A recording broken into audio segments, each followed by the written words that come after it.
गिरीश महाजनांनी जो बाबासाहेबांचा अपमान केला आहे तो भरून निघण्यासारखा नाही। त्यांचं पाप जेव्हा संविधानाच्याच मार्गाने त्यांच्यावर अॅट्रॉसिटी दाखल होईल ना तेव्हाच ते धुतलं जाईल।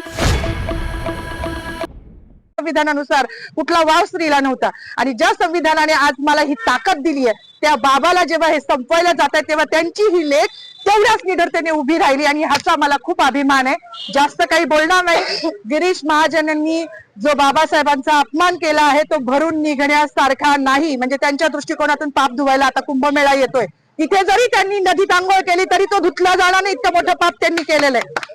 त्यांचं पाप जेव्हा संविधानाच्याच मार्गाने त्यांच्यावर अॅट्रॉसिटी दाखल होईल ना तेव्हाच ते धुतलं जाईल। एवढीच माझी मागणी की त्यांच्यावर अॅट्रॉसिटी दाखल करावी, अन्यथा ह्याच ठिकाणी मी उपोषण चालू करणार आहे। केलंच आहे असं समजा जोपर्यंत त्यांच्यावर अॅट्रॉसिटी दाखल होत नाही। बाकी मला काही म्हणायचं नाही। पुन्हा एकदा जय भीम, डॉक्टर बाबासाहेब आंबेडकरांचा